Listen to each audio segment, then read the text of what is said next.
अस्सलाम वालेकुम, मैं स्मीना रिजवान हूँ ब्यूटी सलून से आपके साथ। और आज जो काम हम कर रहे हैं वो अपनी नोयत का एक बखरा ही काम है। जब हमने काम को हाथ डाला तो हमारी तो मत बाज गई।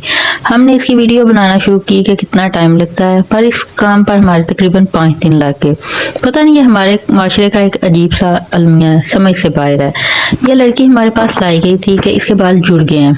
टेंगल बनना या बालों में ये तो एक हद है, लेकिन इस तरह की सूरत में जब ये अजीब से ही थे। ये ऐसी सूरत में हो जाता है कि जब कोई बीमार है और एक लंबे अरसे के लिए उसे बेड रेस्ट करना पड़ता है और उसकी केयर नहीं की जाती और लेट लेट के बाल उलझ जाते हैं। पर इस तरह के जुड़ जाने अजीब सी नोयत के हैं, समझ से बाहर है।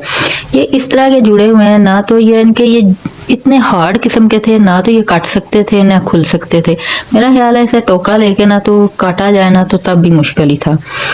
तो हमारे माशरे में बहू और बेटी में ना हमेशा फ़र्क समझा जाता है, माँ और सास में भी फ़र्क समझा जाता है, मेके और ससुराल में फ़र्क है।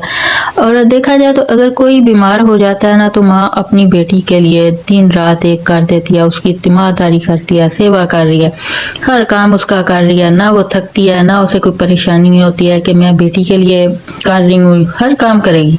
लेकिन अगर ये काम बहू के साथ हो जाए ना तो सारे थक जाते हैं।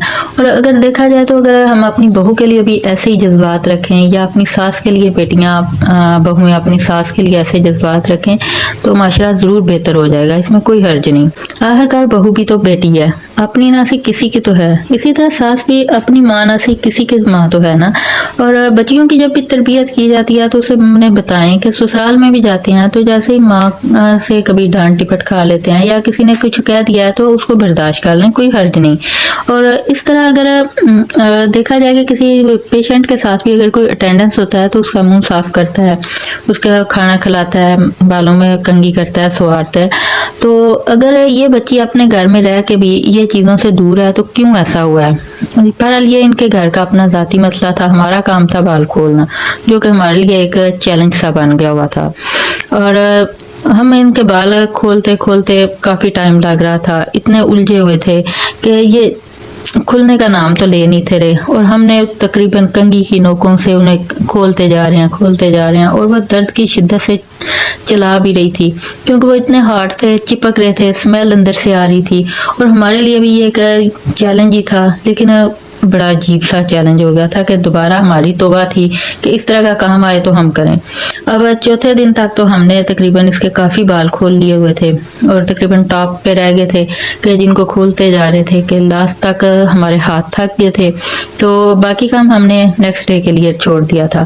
तो जब हमने इनके बालों को खोला तो तकरीबन इतना बड़ा ढेर लगा हुआ था बालों का जो कि जड़ से निकले हुए थे।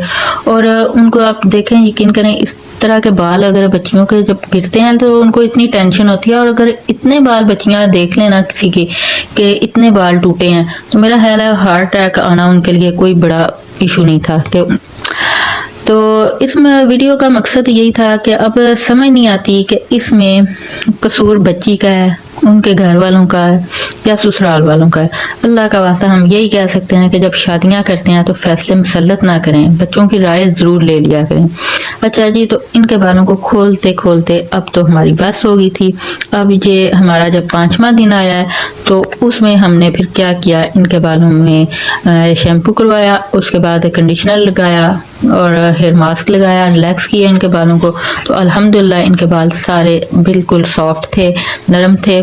और वीडियो शेयर करने का आपके साथ मकसद ये है कि खुदारा एक दूसरे की कदर करें, रिश्ते बहुत अनमोल होते हैं, दुनिया के काम नहीं खत्म होते। इसकी एक मिसाल है, दुनिया के काम कभी नहीं मुकते, बंदा मुक जाता है। तो खुद को बदलें, हमारा माशरा इंशाल्लाह खुद बहुत ठीक हो जाएगा।